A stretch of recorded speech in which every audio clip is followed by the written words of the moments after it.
that a lot of people get. Some people believe that the private pilot license expires eventually. However, this is not true.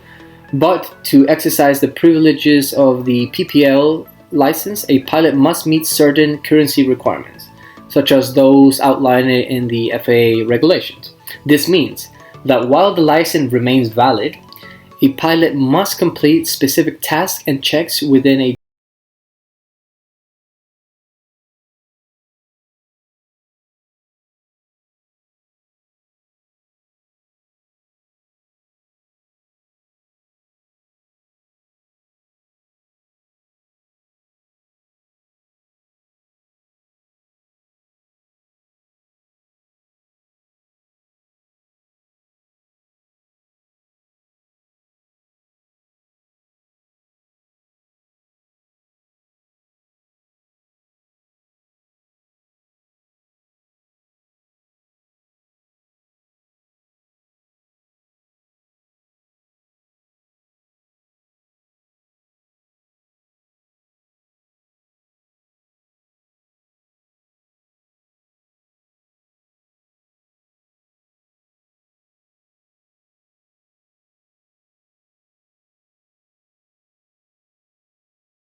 in command, you would have a total duration of 12 calendar months, and if you don't renew it after that, you will no longer get to exercise the first class privileges and will get revoked to immediately to the third class for an additional 48 calendar months. Now, if you just want to work for corporate or become a co-pilot for the at an ATP level, you can use the second class for also 12 calendar months before that gets revoked again. Now, the duration for the medical certificate under 40, it's a total of 5 years that you get to exercise it, but depending on which type of flying you do, you would have to look into that. Now, if you're over 40, sadly, you're going to have to go visit your doctor on a more frequent level, on a regular basis. So if you're over 40 and still working for the airlines, you would have a total duration of 6 calendar months. Now, here you have an option. You can start immediately on the second class let's say you work for Part 135, you're flying some executive jets. You can take, instead of splitting those two 6 calendar months, you can start with a 12 calendar months for your second class, and then that gets revoked to your third class, which you have an additional 12 calendar months time period. And which is, if you're over 40, you have a total duration of 24 calendar months, but you have to see on which type of flight activity you are doing. Now let's talk about some of the privileges, or what typically a first class certificate corresponds to. So as you can see from my image, the first class generally required to exercise the pilot and command privileges of an airline transport pilot. But if that's something that you don't want to do and you just want to fly some of the fun stuff, maybe become a corporate pilot, fly some charter, maybe fly the Cessna Caravan to the Bahamas, you would typically need a second class medical certificate.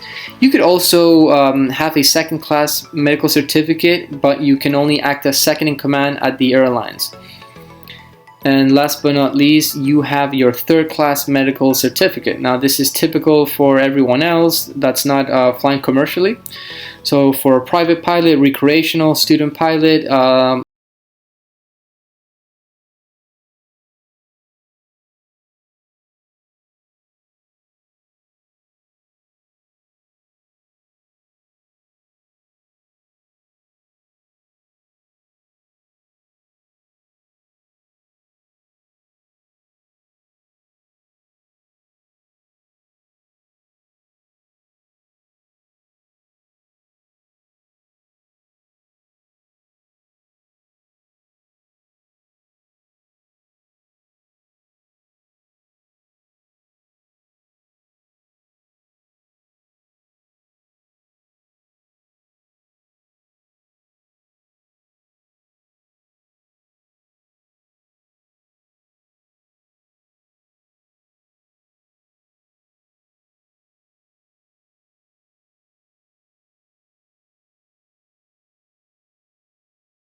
Video lets us remind ourselves how important it is to always write down every activity in our pilot logbook. Why is this so important? Well, to get your private pilot license, you do have to meet with certain aeronautical experience, certain hours, or if you just want to maintain yourself current, to carry passengers, ratings, add-on, all of this information is crucial for it to be written down and recorded. Some general information, obviously, write down the exact date that you performed the flight, how long, the duration, the departure, arrival, airport, what type of aircraft, identification, and safety pilot if you have brought one along with you. Be very specific if these hours were solo, pilot in command, second in command, flight, ground training, endorsements, or if it was in the simulator. Last but not least, make sure you know if it was during the day or night. Make sure you know your sunset, sunrise hours, so you can write it accordingly. And if you did any actual instrument or simulated instrument with an instructor, make sure you write that down on the remark section as well. Well guys, that is it for me. If you enjoyed this video, please like and subscribe for more, and until the next time.